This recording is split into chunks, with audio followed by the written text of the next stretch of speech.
Hey guys, so I didn't want to talk about this. And I understand that a lot of you guys kind of already know me by a different name, but I'm not going to go into that. I'll get into that in another video. But for now, I'm going to stick to a topic that is being heavily talked about within the Brony community. And I think it's about time I give my opinions and my word on this. But before I do, please, no, don't cause any more hatred or pain in the Brony community than there already is about this topic, because I'm already suffering a bit through this, and this is something that I think really needs to be talked about by now. A few weeks ago, a YouTuber by the name of ToonkriticY2K was caught participating in sexually explicit roleplays with an underage girl.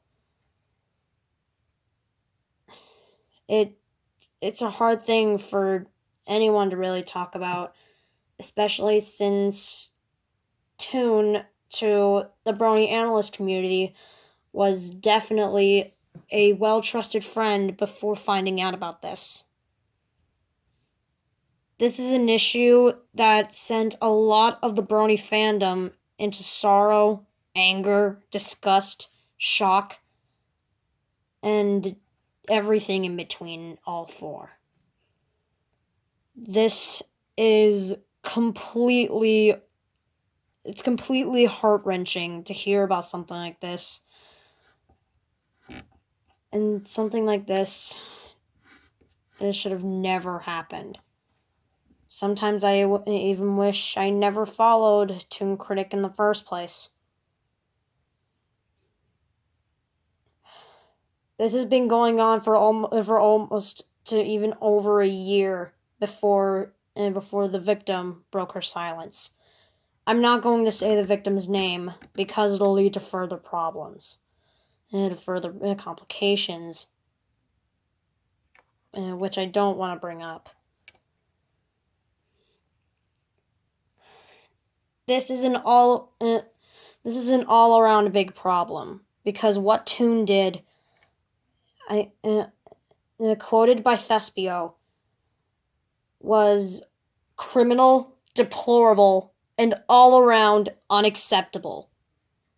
This is something that I would never trust anyone again after hearing about.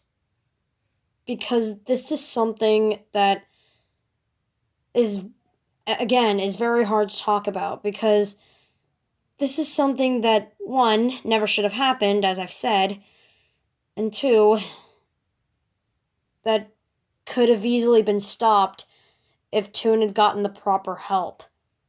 It's been mentioned through the Brony community that Toon had been going through some emotional issues during the past year.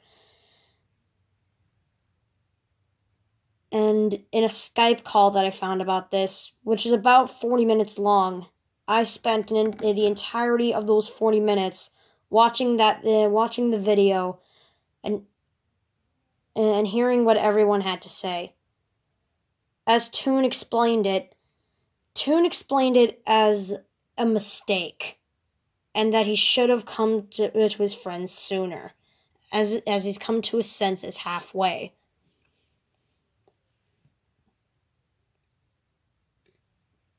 But just like the other 5 YouTubers who were within the same call in the stream,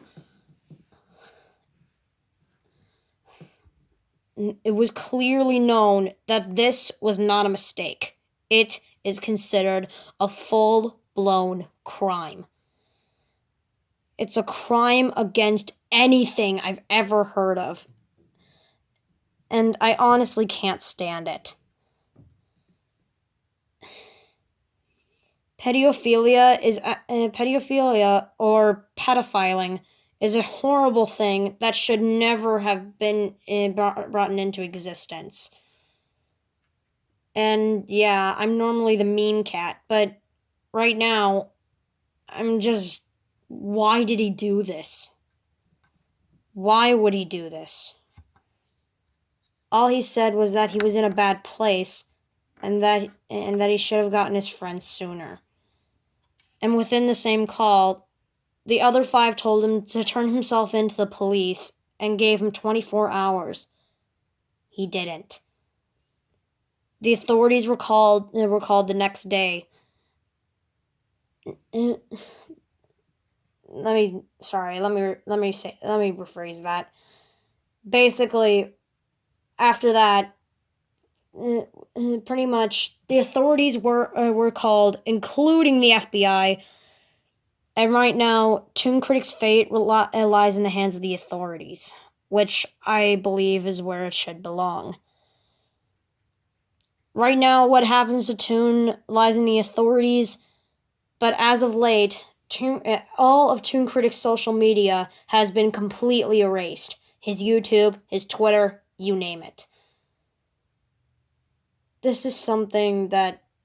I'm sorry, I'm saying this a lot. I'm repeating myself now. That I probably should have talked about a long time ago. But hey, I'm finally bringing it up.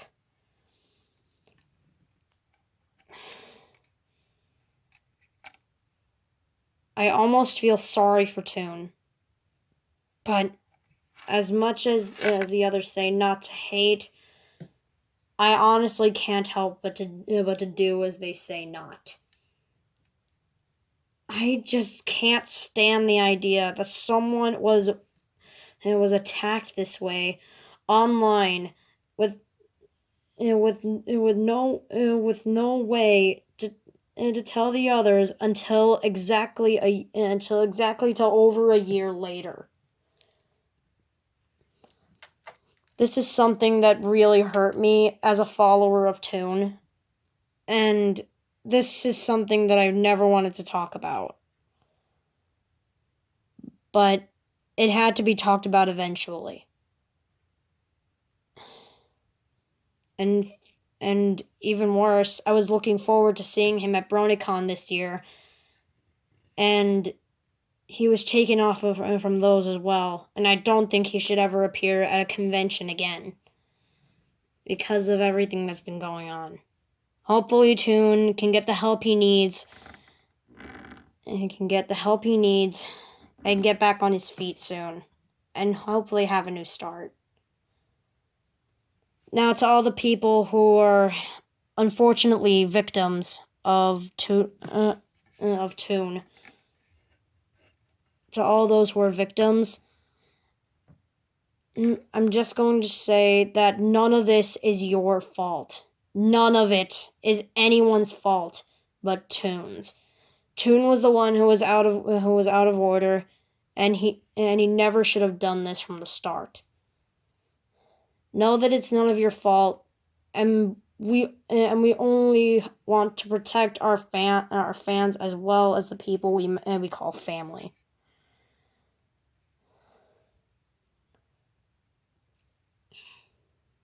We only want to protect the fans and people we love the most.